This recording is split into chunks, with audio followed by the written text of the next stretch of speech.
नमस्कार साथियों, स्वागत है आप सभी का ब्रिज क्लासेस में।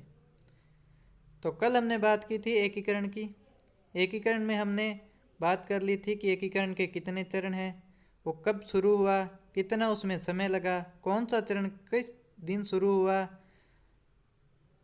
और कौन कौन सी रियासतें, कितने ठिकाने थे, कितने केंद्र शासित प्रदेश थे, उनको कब कब एकीकरण में मिलाया गया, कौन से चरण में उनको एक साथ लिया गया था।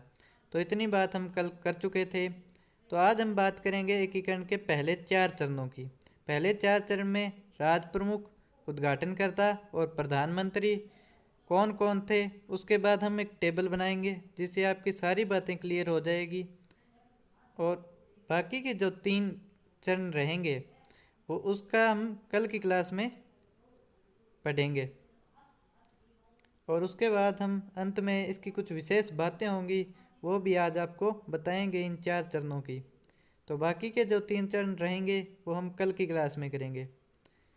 तो क्लास शुरू करने से पहले अगर आपने अभी तक हमारे चैनल ब्रिज क्लासेस को सब्सक्राइब नहीं किया है तो नीचे लाल कलर का बटन दिया गया है, उसे दबाकर सब्सक्राइब कीजिए और पास में जो बेल आइकन का निशान है उसे भी दबाइए ताकि वीडियो का न्यू नोटिफिकेशन मिल सके आपको सबसे पहले। तो चलिए शुरू करते हैं। राज प्रमुख। राज प्रमुख के लिए एक छोटी सी ट्रिक है जिससे आपको पहले 4 चरणों के राज प्रमुख आसानी से याद हो जाएंगे। तो वो ट्रिक क्या है? वो ट्रिक है उदय भीम भोपाल मान सिंह। वो ट्रिक क्या याद है? ट्रिक है जो आपको याद रखनी है वो है उदय भीम भोपाल मान सिंह। आपको राज प्रमुख याद करने के लिए पहले 4 चरणों के बस इतना सा याद रखना है, उदय भीम भोपाल मान सिंह। चारों चरणों के राज प्रमुख आपको याद हो जाएंगे बस इतने से, उदय भीम भोपाल मान सिंह। तो ये 4 नाम हैं और ये चारों राज प्रमुख हैं पहले 4 चरणों के एकीकरण के। तो आइए हम देखते हैं सबसे पहले उदय। उदय का पूरा नाम होगा उदय भान सिंह। उदय का पूरा नाम होगा उदय भान सिंह। और ये कहाँ के शासक थे? ये शासक थे धौलपुर के। राज प्रमुख ये कहाँ के थे? धौलपुर के। और इनका पूरा नाम होगा उदय भान सिंह। आइए अब हम दूसरे चरण के राज प्रमुख की बात करते हैं। दूसरे चरण में आते हैं भीम। भीम का पूरा नाम होगा भीम सिंह। भीम का पूरा नाम होगा भीम सिंह। भीम सिंह। और ये कहाँ के शासक थे? ये थे कोटा के। ये कहाँ के शासक थे? कोटा के। आइए अब हम इसके बाद तीसरे चरण की बात करते हैं। तीसरे चरण के राज प्रमुख थे भोपाल। इनका पूरा नाम होगा भोपाल सिंह। और ये कहाँ के शासक थे? ये थे मेवाड़ के। ये कहाँ के शासक थे? मेवाड़ के। और आइए अब हम चौथे की बात करते हैं। चौथे चरण के राज प्रमुख कौन थे? वो थे मान सिंह। इनका पूरा नाम था मान सिंह द्वितीय। और ये कहाँ के शासक थे? ये थे जयपुर के। ये कहाँ के शासक थे? जयपुर के। तो इस प्रकार आपको चारों राज प्रमुख, पहले 4 चरणों के राज प्रमुख आपको मैंने बता दिए हैं। इसके लिए आपको याद रखनी होगी एक ट्रिक। वो ट्रिक क्या है? वो है उदय भीम भोपाल मान सिंह। वो ट्रिक क्या है? उदय भीम भोपाल मान सिंह। बस इतने से याद रखने से आपको पहले 4 चरणों के राज प्रमुख क्लियर हो जाएंगे। तो आइए उसके बाद हम बात करते हैं उद्घाटनकर्ता। उद्घाटनकर्ता के लिए भी हमें एक छोटी सी ट्रिक याद रखनी होगी। वो ट्रिक क्या होगी? आइए हम देखते हैं। उद्घाटनकर्ता। उद्घाटनकर्ता के लिए अपने को एक ट्रिक याद करनी होगी, वो होगी गोडगिल चाचा पटेल। इसके लिए क्या ट्रिक होगी? गोडगिल चाचा पटेल। एक दो बार साथ में जोर जोर से बोलिएगा, आपको भी याद हो जाएगी। गोडगिल चाचा पटेल। गोडगिल चाचा पटेल। गोडगिल चाचा पटेल। तो पहले चरण के उद्घाटनकर्ता कौन थे? वो थे गोडगिल। पूरा नाम इनका था NV गोडगिल नरहरि विष्णु गोडगिल। दूसरे चरण के भी उद्घाटनकर्ता यही थे NV गॉडगिल। तीसरे चरण के जो उद्घाटनकर्ता थे वो थे चाचा, मतलब कि चाचा नेहरू, पंडित जवाहरलाल नेहरू। और चौथा जो चरण था उसमें आता है पटेल, वो थे सरदार वल्लभ भाई पटेल। कौन थे? सरदार वल्लभ भाई पटेल। तो उद्घाटनकर्ता के लिए हमें कौन सी ट्रिक याद रखनी होगी? गॉडगिल गॉडगिल चाचा पटेल। पहले दो चरणों के उद्घाटनकर्ता सेम ही थे, वो थे गॉडगिल। इनका पूरा नाम था NV गॉडगिल नरहरि विष्णु गॉडविल। पहले दो चरणों के उद्घाटनकर्ता का नाम क्या है? NV गॉडगिल। तीसरा चरण जो है उसके उद्घाटनकर्ता का नाम है पंडित जवाहरलाल नेहरू। और चौथा जो चरण है उसके उद्घाटनकर्ता का नाम है सरदार वल्लभ भाई पटेल। उद्घाटनकर्ता आपको याद रखने के लिए बस एक छोटी सी ट्रिक याद रखनी होगी, गॉडगिल गॉडगिल चाचा पटेल। पहले 4 चरणों के उद्घाटनकर्ता आपसे आपके इससे क्लियर हो जाएंगे और कोई भी क्वेश्चन आएगा तो आप आसानी से कर पाओगे। चलिए इसके आगे देखते हैं कुछ क्वेश्चंस की एग्ज़ाम में इससे रिलेटेड क्वेश्चन कैसे आएंगे। तो इसके रिलेटेड क्वेश्चन कुछ मैंने आपको दिए हैं, तो आइए वो देखते हैं कि क्वेश्चन कुछ इस प्रकार आएगा। संयुक्त राजस्थान संघ का राज प्रमुख कौन था? संयुक्त राजस्थान संघ का राज प्रमुख कौन था? अब मैंने आपको कल बताया था कि कौन सा चरण, जैसे मत्स्य संघ पहला चरण था, पूर्वी राजस्थान दूसरा, संयुक्त राजस्थान तीसरा, ऐसे मैंने आपको सातों चरणों के नाम बताए थे। तो इस हिसाब से आएंगे कि संयुक्त राजस्थान संघ कौन सा चरण था। तो पहला था मत्स्य संघ, दूसरा पूर्वी राजस्थान संघ और तीसरा था संयुक्त राजस्थान संघ। संयुक्त राजस्थान संघ है तीसरा। और राज प्रमुख के लिए आपको क्या ट्रिक बताई गई थी? उदय भीम भोपाल मान सिंह। उदय भीम भोपाल मान सिंह। तो तीसरे नंबर पर कौन आ रहा है? भोपाल। तो इसका राज प्रमुख कौन था संयुक्त राजस्थान संघ का? भोपाल सिंह। इस प्रकार आपके क्वेश्चन आएंगे जिसमें चरण का नाम दिया गया होगा और उसके राज प्रमुख या उद्घाटनकर्ता पूछे जाएंगे। एक और क्वेश्चन है कि पूर्वी राजस्थान संघ का उद्घाटनकर्ता कौन था? पूर्वी राजस्थान संघ का उद्घाटनकर्ता कौन था?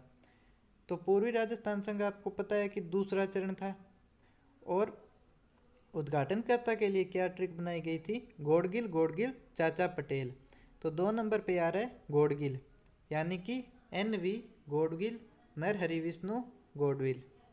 तो दूसरे चरण के उद्घाटनकर्ता पूर्वी राजस्थान संघ का उद्घाटनकर्ता कौन था? NV गॉडगिल। तो इस प्रकार आपसे सीधा सीधा क्वेश्चन एग्ज़ाम में किया जाता है और ऐसे क्वेश्चन बहुत बार एग्ज़ाम में आए भी हुए हैं। तो ये इम्पोर्टेंट है, आप ध्यान से इनको करना। और क्लास ख़त्म होने के बाद इसको इनकी आपको PDF मिल जाएगी टेलीग्राम पे, वो आप टेलीग्राम चैनल ज्वाइन कर लेना, लिंक डिस्क्रिप्शन में दी गई है। तो इनका आप एक बार रिवीजन कर लेना PDF से, जिससे आपको ये बिल्कुल क्लियर हो जाएंगे और कभी नहीं आप भूलोगे। तो आइए इसके बाद हम देखते हैं कि इन 4 चरणों में प्रधानमंत्री कौन थे। इन 4 चरणों में प्रधानमंत्री कौन थे? तो इन 4 चरणों के प्रधानमंत्री याद रखने के लिए भी एक छोटी सी ट्रिक बनाई गई है। बस आपको 4 अंग्रेजी के अक्षर याद रखने हैं। वो 4 अंग्रेजी के अक्षर हैं SGMH, SGMH, SGMH। बस आपको इतना सा याद रखना होगा प्रधानमंत्री के लिए और आपके चारों चरणों के प्रधानमंत्री क्लियर हो जाएंगे, हमेशा आपको याद रहेंगे। तो प्रधानमंत्री के लिए क्या ट्रिक आपको याद रखनी होगी? SGMH। तो आइए देखते हैं कि SGMH का क्या मतलब है, इनकी क्या क्या फुल फॉर्म है। तो S से होगा पहला चरण। पहले चरण S से शुरू होता है और वो होता है S, शोभाराम कुमावत। शोभाराम कुमावत। और ये कहाँ के थे? ये थे अलवर के। ये कहाँ के थे? अलवर के। ऐसे से शोभाराम कुमावत, ये थे अलवर के पहले चरण के प्रधानमंत्री। अब दूसरा आता है, दूसरे में आता है जी। जी से क्या थे? गोकुल लाल आसावा। गोकुल लाल आसावा ये दूसरे चरण के प्रधानमंत्री थे और ये कहाँ के थे? ये थे शाहपुरा के। ये कहाँ के थे? शाहपुरा के। दूसरे चरण के थे जी से गोकुललाल आसावा शाहपुरा। और तीसरे एम से आएंगे तीसरे चरण के प्रधानमंत्री माणिक्यलाल वर्मा। तीसरे से क्या आएगा? एम से माणिक्यलाल वर्मा। और ये माणिक्यलाल वर्मा कहाँ के थे? ये थे जी मेवाड़ उदयपुर के। ये कहाँ के थे? मेवाड़ उदयपुर के।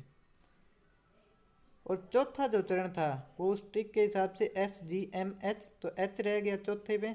तो चौथे चरण के प्रधानमंत्री थे पंडित हीरालाल शास्त्री। पंडित हीरालाल शास्त्री।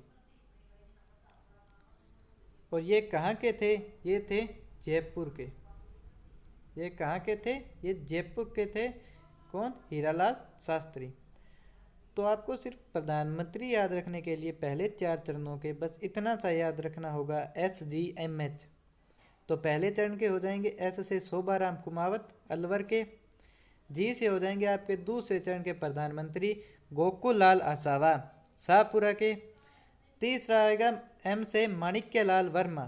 तो तीसरे चरण के प्रधानमंत्री M से माणिक्यलाल वर्मा कहाँ के? उदयपुर के। और चौथा चरण H से होगा हीरालाल शास्त्री। ये कहाँ के थे? जयपुर के थे। बस आपको इतना सा याद रखना होगा और आपके चारों चरणों के प्रधानमंत्री क्लियर होंगे। तो आइए इससे आगे हम चलते हैं। इससे आगे आप के लिए एक क्वेश्चन बनाया गया है कि प्रधानमंत्री से आपका कैसे क्वेश्चन आ सकता है। तो वो भी ऐसे ही आएगा कि आपको चरण का नाम दिया गया होगा और उस चरण का प्रधानमंत्री पूछा जाएगा कि उस समय प्रधानमंत्री कौन था उस चरण का। तो ये देखिए कि संयुक्त राजस्थान संघ में प्रधानमंत्री कौन था। अब आपको हमने कल बताया था कि संयुक्त राजस्थान संघ तीसरा चरण था और तीसरा चरण का प्रधानमंत्री SGMH एम से आएगा माणिक्यलाल वर्मा। माणिक्यलाल वर्मा। तो इस प्रकार आप एग्जाम में आसानी से क्वेश्चन कर सकते हो एक छोटी सी ट्रिक याद रखकर। तो आइए इसके आगे हम चलते हैं। इसके आगे आपको एक विशेष बात बता दें कि जो रियासत बड़ी होगी, जो रियासत बड़ी होगी, कौन सी? जो रियासत बड़ी होगी उसका क्या बनेगा? राज प्रमुख बनेगा। जो रियासत बड़ी होगी ना उसका ही राज प्रमुख बनेगा हमेशा। और जिस रियासत का राज प्रमुख बनेगा वही बनेगी राजधानी। आगे टेबल में आपको ज़्यादा क्लियर कर दूंगा, लेकिन यहाँ पे आप इतनी सी बात याद रखना कि जो रियासत बड़ी होगी ना उसका भी बनेगा राज प्रमुख, और जो राज प्रमुख बनेगा जिस रियासत का उस रियासत को बनाई जाएगी राजधानी। तो चलिए अब हम शुरू आगे टेबल बता देते हैं कि आपको टेबल में आप देखिएगा कि सबसे पहले टेबल में आएगा स्टेप चरण। टेबल में सबसे पहले क्या आएगा? स्टेप चरण कि कौन सा चरण था। उसके बाद आएगी डेट। उसके बाद क्या आएगी? डेट। पहले स्टेप फिर डेट, उसके बाद आएगा चरण का नाम, उसके बाद आएगी कौन सी रियासत, कौन कौन सी रियासत उसमें मिलाई गई, उसके बाद आएगी राजधानी, उसके बाद आएगा राज प्रमुख, फिर प्रधानमंत्री, उद्घाटनकर्ता और उपराज प्रमुख। तो इस प्रकार आपको एक टेबल बनानी होगी अपनी कॉपी में। तो ये टेबल में सबसे पहले आएगी कॉलम में स्टेप, ये कौन सा चरण था, उसके बाद किस दिनांक को ये शुरू हुआ था, उसके बाद उस चरण का नाम, उसके बाद उसमें कौन कौन सी रियासतें मिलाई गई थी, उसके बाद आएगी उसकी राजधानी, फिर उसका राज प्रमुख कौन था उस चरण का, फिर आएगा उस चरण का प्रधानमंत्री कौन था, फिर उस चरण का उद्घाटनकर्ता और उस चरण का उपराज प्रमुख। ये इतनी चीज़ें आपको इस टेबल में बनाकर मिल जाएगी। आपको कॉपी में साथ साथ बना लेनी है जिससे आपको ज़्यादा याद रहेगी। और इस टेबल से आपके सातों चरणों के नाम, डेट, रियासत कौन कौन सी थी, राजधानी, राज प्रमुख, प्रधानमंत्री, उद्घाटनकर्ता और उपराज प्रमुख कौन कौन थे, ये चारों चरणों के आपके अभी थोड़ी देर में क्लियर हो जाएंगे। और बाकी के जो 3 चरण होंगे वो इसी प्रकार आपको टेबल के द्वारा कल की क्लास में बताए जाएंगे। तो चलिए हम सबसे पहले शुरू करते हैं पहला चरण। पहला चरण का हमने आपको बताया था कि पहला चरण शुरू कब हुआ था। पहला चरण शुरू हुआ था 18, 25, 18, 30, 15, मतलब कि 18 अप्रैल को। 18 अप्रैल को। और पहले 3 चरण हुए थे 1948 में शुरू। आपको हमने ये कल बात बता दी थी। तो 1948 को। तो पहला चरण शुरू हुआ था 18 मार्च 1948 को। और पहले चरण का नाम क्या था? नाम था मत्स्य संघ। नाम क्या था? मत्स्य संघ। और मत्स्य संघ में कौन कौन सी रियासतें मिलाई गई थी ये आपको हमने बताया था कि इसके लिए एक ट्रिक ABCD। ए से अलवर, बी से भरतपुर, सी से करौली, डी से धौलपुर। 4 रियासतें मिलाई गई थी और एक ठिकाना था नीमराणा जो था अलवर में। और फिर आपको बता दिया था कि राजधानी, इसके बाद आएगी राजधानी। राजधानी इसकी क्या बनाई गई थी? अलवर। इसकी राजधानी बनाई गई थी अलवर। और इसका राज प्रमुख बनाया गया उदयभान सिंह, ये था धौलपुर का। अब आप कहोगे सर आपने ऊपर बताया था कि जो रियासत बड़ी होगी उसी का राज प्रमुख बनेगा, तो यहाँ पे अलवर रियासत बड़ी है तो राज प्रमुख धौलपुर का कैसे बन गया? तो यहाँ पे कुछ लफड़ा है, कुछ प्रॉब्लम हो गई थी यहाँ पे, इसलिए ये अलवर का नहीं बन पाया, यहाँ पे धौलपुर का बनाया था। वो क्या प्रॉब्लम थी आपको विशेष बातों में आगे बताएंगे हम। आपको यहाँ पे ये याद रखना कि जो पहला चरण था उसका राज प्रमुख था, वो राजधानी का राज प्रमुख नहीं था, वो था धौलपुर का। यानी कि अलवर का राज प्रमुख नहीं बना था महाराजा, वो बना था उदयभान सिंह। धौलपुर का था जो राजा, वो राज प्रमुख बना था। उसके बाद प्रधानमंत्री हमने आपको भी ट्रिक बताई थी, SGMH। तो ऐसे आएगा शोभाराम कुमावत। और उद्घाटनकर्ता में NV गौड़गिल। आपको अभी भी बताया था गौड़गिल गौड़गिल चाचा पटेल, गौड़गिल गौड़गिल चाचा पटेल। और उसके बाद आएगा उप राज प्रमुख। उपराज प्रमुख में उपराज प्रमुख पहले चरण का था मत्स्य संघ का गणेश पाल सिंह। ये कहाँ का शासक था? ये था करौली का। ये था करौली का। तो इससे आपको पहले चरण की सभी चीज़ें क्लियर हो गई होगी कि पहला चरण शुरू हुआ था 18 मार्च 1948 को। नाम मत्स्य संघ। रियासतें इसमें 4 मिलाई गई, एक ठिकाना था। राजधानी इसकी अलवर। राज प्रमुख की आपको अभी मैंने ट्रिक बताई थी, उदय भीम भोपाल मान सिंह, तो उदयभान सिंह धौलपुर का। और प्रधानमंत्री SGMH, तो ऐसे से शोभाराम कुमावत। उद्घाटनकर्ता NV गौड़गिल। उपराज प्रमुख था गणेश पाल सिंह करौली का। तो आइए अब हम चलते हैं दूसरे चरण में। दूसरे चरण में भी हम यही देखते हैं कि ये दूसरा चरण कब शुरू हुआ था। ये शुरू हुआ था 25 मार्च 1948, पहले चरण के 7 दिन बाद। और दूसरे चरण का नाम हमने आपको कल बताया था, आपको याद भी होगा। दूसरे चरण का नाम था पूर्वी राजस्थान, पूर्वी राजस्थान संघ। और पूर्वी राजस्थान संघ के आपको रियासतें याद रखने के लिए कि कौन कौन सी रियासतें मिलाई गई थी, वो याद रखने के लिए हमने आपको कल एक ट्रिक बताई थी। वो थी बाबू जाड़ो किको परसाटो। बाबू जाड़ो किको परसाटो। तो ये आपको ट्रिक बताई गई थी। इससे सारी रियासतें जो पूर्वी राजस्थान में मिलाई गई थी वो आ जाती है। बाबू का बा से बांसवाड़ा, बू से बूंदी, झा से झालावाड़, डू से डूंगरपुर, की से किशनगढ़, को से कोटा, प्र से प्रतापगढ़, शाह से शाहपुरा, टो से टोंक। और इसमें एक ठिकाना मिलाया गया था कुशलगढ़, ठिकाना जो कहाँ का था? बांसवाड़ा का। और इसमें बड़ी रियासत कौन सी थी? वो थी कोटा, तो इसकी राजधानी कोटा। और राज प्रमुख आपको भी हमने बताया था उदय भीम भोपाल मान सिंह, तो इसका राज प्रमुख होगा भीम सिंह दूसरे चरण का, जो था कोटा का। तो जो रियासत बड़ी होगी वो राजधानी बनेगी, और जो रियासत बड़ी होगी उसका राजा ही राज प्रमुख बनेगा, और वही रियासत है तो इसकी राजधानी बनेगी। और उसके बाद आएगा प्रधानमंत्री। प्रधानमंत्री SGMH। वो ट्रिक आपको याद रखनी है, जिससे आपका आएगा जी, तो इससे आएगा गोकुल लाल आसावा। दूसरे चरण का प्रधानमंत्री गोकुल लाल आसावा। उद्घाटन करता है इसका आएगा एन.वी. गौड़गिल। गौड़गिल गौड़गिल चाचा पटेल, तो इसका आएगा दूसरे चरण का उद्घाटन करता एन.वी. गौड़गिल नरहरि विष्णु गौड़विल, इनका पूरा नाम था। और उपराज प्रमुख इनका था बलदेव, ये कहाँ का था, ये था बूंदी का। बलदेव कहाँ का था, बूंदी का। तो इस प्रकार आपके सभी दूसरे चरण में भी सभी बातें क्लियर हो गई होगी। चरण कौन सा, दूसरा, किस दिन शुरू हुआ, 25 मार्च 1948। नाम था पूर्वी राजस्थान संघ। इसमें कितने कौन कौन सी रियासतें थी, बाबू झाड़ूकी को पसाटो प्लस कुशलगढ़ ठिकाना। राजधानी इसकी कोटा, राज प्रमुख भीम सिंह कोटा का। प्रधानमंत्री था गोकुल लाल आसावा। उद्घाटन करता एन.वी. गौड़गिल और उपराज प्रमुख बलदेव बूंदी का। तो चलिए हम इसके बाद आगे बात करेंगे तीसरे और चौथे चरण की। तीसरे और चौथे चरण की।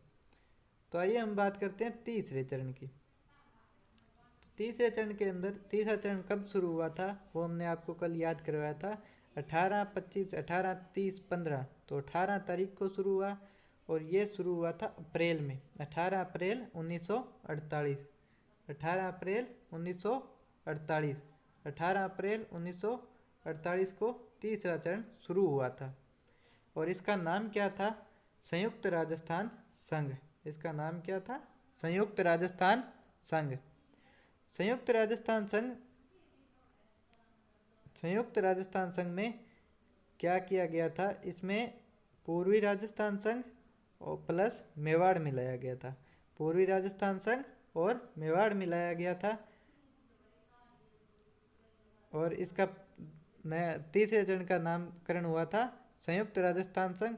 संयुक्त राजस्थान संघ में क्या कुछ हुआ था कि इसमें पूर्वी राजस्थान संघ और एक मेवाड़ रियासत को मिलाई गई थी, तो इसका नाम हुआ संयुक्त राजस्थान संघ। और इसके राजधानी क्या हुई, उदयपुर। और इसका राज प्रमुख भोपाल सिंह। और इसका प्रधानमंत्री था माणिक्यलाल वर्मा। और उद्घाटनकर्ता हो गया पंडित जवाहरलाल नेहरू। और उपराज प्रमुख इसका हो गया भीम सिंह द्वितीय। भीम सिंह द्वितीय। तो तीसरा चरण शुरू हुआ 18 अप्रैल 1948। नाम तीसरे चरण का संयुक्त राजस्थान संघ। और इसमें रियासतें पूर्वी राजस्थान संघ प्लस एक मेवाड़ मिलाया गई रियासत। और इसकी राजधानी उदयपुर। राज प्रमुख इसका भोपाल सिंह। प्रधानमंत्री माणिक्यलाल वर्मा। उद्घाटनकर्ता इसका पंडित जवाहरलाल नेहरू। और उपराज प्रमुख इसका हो गया भीम सिंह द्वितीय।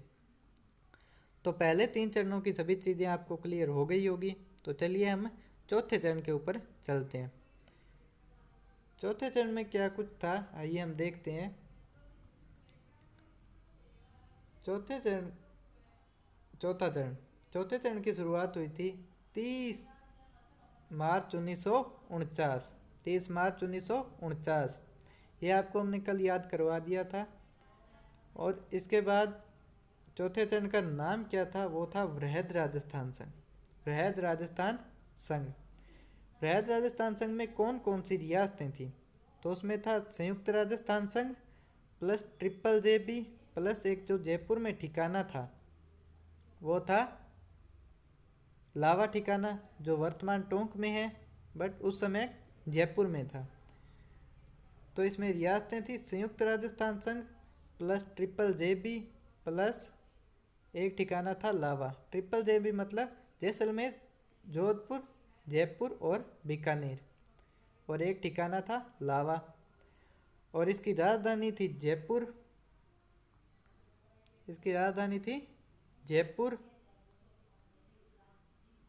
और इसका राज प्रमुख था मान सिंह द्वितीय। राज प्रमुख था मान सिंह द्वितीय। और इसका प्रधानमंत्री कौन था, वो था हीरालाल शास्त्री। इसका प्रधानमंत्री कौन था, हीरालाल शास्त्री। और उद्घाटनकर्ता इसका कौन था, उद्घाटनकर्ता था सरदार वल्लभ भाई पटेल। उद्घाटनकर्ता था सरदार वल्लभ भाई पटेल। और इसके उपराज प्रमुख कौन थे, वो थे उपराज प्रमुख इनके थे भीम सिंह द्वितीय। तो तीसरे और चौथे चरण के राज प्रमुख उपराज प्रमुख सेम थे, भीम सिंह द्वितीय। तो इस प्रकार आपको चारों चरण पहले के क्लियर हो गए होंगे। आप ये सारणी इसकी PDF हम टेलीग्राम पर दे देंगे, आप डाउनलोड करके एक बार फिर से पढ़ लेना। तो इस चारों चरण आपके बिल्कुल क्लियर हो गए होंगे। बाकी के जो 3 चरण हैं वो इसी प्रकार टेबल से आपको कल की क्लास में पढ़ाए जाएंगे। तो चलिए इसके बाद आगे कुछ विशेष बातें इन 4 चरणों की वो आपको बता देते हैं, फिर आज की क्लास को विराम देंगे। तो चलिए कुछ विशेष बातें हैं। विशेष बातें पहले चरण की थी कि आपने बोला था कि सर जो रियासत बड़ी होगी उसका ही राज प्रमुख बनेगा और वह रियासत जिसका राज प्रमुख बनेगा वही राजधानी बनेगी। बट पहले चरण में तो ऐसा नहीं हुआ। तो पहले चरण में ऐसा क्यों नहीं हुआ उसका कारण देखिए कि पहले चरण में बड़ी रियासत थी अलवर और अलवर का शासक था तेज सिंह। अलवर का शासक था तेज सिंह। अलवर का शासक था तेज सिंह और सेनापति था अलवर के NB खरे। पहले चरण मत्स्य संघ में 4 रियासतें थी, सबसे बड़ी थी अलवर। तो रूल के अकॉर्डिंग तो अलवर का शासक जो तेज सिंह था उसको राज प्रमुख बनना चाहिए था, बट ऐसा नहीं हुआ। ऐसा क्यों नहीं हुआ वो देखिए कि अलवर का शासक तो जो था वो था तेज सिंह और उसका सेनापति जो था वो NB खरे था। बट जिस टाइम एकीकरण का समय था, पहला चरण कंप्लीट हो रहा था, उस टाइम में महात्मा गांधी जी की मृत्यु का सिलसिला वो मामला चल रहा था। महात्मा गांधी की मौत का मामला चल रहा था और इनके ऊपर डाउट था कि कहीं ना कहीं इनका महात्मा गांधी की हत्या में हाथ रहा होगा। तो इनको पूछताछ के लिए दिल्ली में बंदी बनाया गया था अलवर के शासक तेज सिंह और उसके सेनापति NB खरे को। तो उनको महात्मा गांधी केस के सिलसिले में बंदी बनाया गया था दिल्ली में। तो इस वजह से वो वहाँ पर राजस्थान में उपस्थित नहीं थे। तो उसके बाद में क्या हुआ कि राज प्रमुख किसे बना दिया गया? धौलपुर के शासक उदयभान सिंह को। धौलपुर के शासक उदयभान सिंह को मत्स्य संघ का राज प्रमुख बनाया गया। बनना तो चाहिए था तेज सिंह को रूल के अकॉर्डिंग, बट उनको दिल्ली में महात्मा गांधी केस के सिलसिले में बंदी बना लिया गया, तो उनको बनाना संभव नहीं था। तो राजधानी तो बनी अलवर और उसका शासक जो राज प्रमुख बना वो उदयभान सिंह बना धौलपुर का। और पहले चरण में उप प्रधानमंत्री भी था। उप प्रधानमंत्री कौन था? युगल किशोर चतुर्वेदी। युगल किशोर चतुर्वेदी। युगल किशोर चतुर्वेदी पहले चरण में मत्स्य संघ का उप प्रधानमंत्री था, जिसे राजस्थान का नेहरू या राजस्थान का दूसरा सेकंड नेहरू भी कहा जाता है। युगल किशोर चतुर्वेदी को राजस्थान का नेहरू या सेकंड नेहरू भी राजस्थान का कहा जाता है। मत्स्य संघ का उप प्रधानमंत्री बनाया गया था। तो चलिए देखते हैं कि दूसरे चरण में कुछ विशेष बातें हैं वो हम देखते हैं कि दूसरे चरण में जब पूर्वी राजस्थान में बांसवाड़ा को मिलाया गया, बांसवाड़ा को जब मिलाया गया था तो उसका जो शासक था वो था चंद्रवीर सिंह। उसका शासक कौन था? चंद्रवीर सिंह। किसका? बांसवाड़ा रियासत का। बांसवाड़ा रियासत का शासक था चंद्रवीर सिंह। तो उसने रियासती पत्र पर हस्ताक्षर करते समय एक बात कही। उन्होंने कहा कि मैं अपने डेथ वारंट पर हस्ताक्षर कर रहा हूँ, कि मैं अपने डेथ वारंट पर हस्ताक्षर कर रहा हूँ। बहुत बार एग्जाम में सीधा सीधा क्वेश्चन आता है कि रियासती पत्र पर हस्ताक्षर करते समय यह किसने कहा कि मैं अपने डेथ वारंट पर हस्ताक्षर कर रहा हूँ और वह कौन सी रियासत का शासक था? तो आपको याद रखना है वह बांसवाड़ा रियासत का शासक था और उस शासक का नाम था चंद्रवीर सिंह, जिसने कहा कि मैं अपने डेथ वारंट पर हस्ताक्षर कर रहा हूँ। तो कुछ महत्वपूर्ण बात यह भी है कि रियासती पत्र पर सबसे पहले हस्ताक्षर करने वाली रियासत कौन थी? वो थी बीकानेर और इसने हस्ताक्षर किए थे 7 अगस्त 1947 को। 7 अगस्त 1947 को इसने रियासती पत्र पर सबसे पहले हस्ताक्षर किए थे 7 अगस्त 1947 को। वो रियासत थी बीकानेर। और रियासती पत्र पर सबसे लास्ट में साइन करने वाले कौन थे? वो थे धौलपुर रियासत, और उसने किए थे 14 अगस्त 1947 को। 14 अगस्त 1947 को राजस्थान की वह रियासत जिसने रियासती पत्र पर सबसे पहले साइन किए वो थी बीकानेर 7 अगस्त 1947। और सबसे लास्ट में किए थे वो थी धौलपुर 14 अगस्त 1947। चलिए इसके बाद चौथे चरण में कुछ विशेष बातें हैं वो देखते हैं। चौथे चरण में कुछ विशेष बातें आइए हम वो देखते हैं कि चौथा चरण जो था उसका नाम है वृहद राजस्थान संघ। इसके अंदर क्या हुआ कि संयुक्त राजस्थान संघ और ट्रिपल जेबी को मिलाया गया। ट्रिपल जेबी को मिलाया गया। तो संयुक्त राजस्थान संघ की राजधानी क्या थी? उदयपुर। और इसका राज प्रमुख था भोपाल सिंह। तीसरे चरण का राज प्रमुख कौन था? भोपाल सिंह। राजधानी थी उदयपुर। तो तीसरे चरण में का राज प्रमुख था भोपाल सिंह। और जब चौथा चरण शुरू हुआ तो वृहद राजस्थान संघ में ट्रिपल जेबी में जैसलमेर, जोधपुर, जयपुर और बीकानेर को मिलाया गया। तो रूल के अकॉर्डिंग जयपुर बड़ी रियासत थी तो राज प्रमुख बनना चाहिए था उसका। बट भोपाल सिंह जो था उदयपुर का, जो संयुक्त राजस्थान संघ का राज प्रमुख था भोपाल सिंह, उसने मना कर दिया। उसने मना किया कि उसने कहा कि अगर वृहद राजस्थान संघ का राज प्रमुख मुझे बनाओगे तो ही मैं वृहद राजस्थान संघ में मिलूंगा, वरना मुझे अलग कर दिया जाए। तो उसके लिए एक नए पद का सृजन किया गया चाचा नेहरू के द्वारा। चाचा नेहरू इन सबको इकट्ठा देखना चाहते थे, इसलिए उन्होंने भोपाल सिंह को एक नया पद दिया, वो था महाराज प्रमुख। महाराज प्रमुख का पद किसे मिला? भोपाल सिंह को। और चौथे चरण का राज प्रमुख बनाया गया था जयपुर के राजा मानसिंह द्वितीय को। तो बहुत बार एग्जाम में क्वेश्चन सीधा सीधा आता है कि कौन से चरण में महाराज प्रमुख के पद का सृजन किया गया?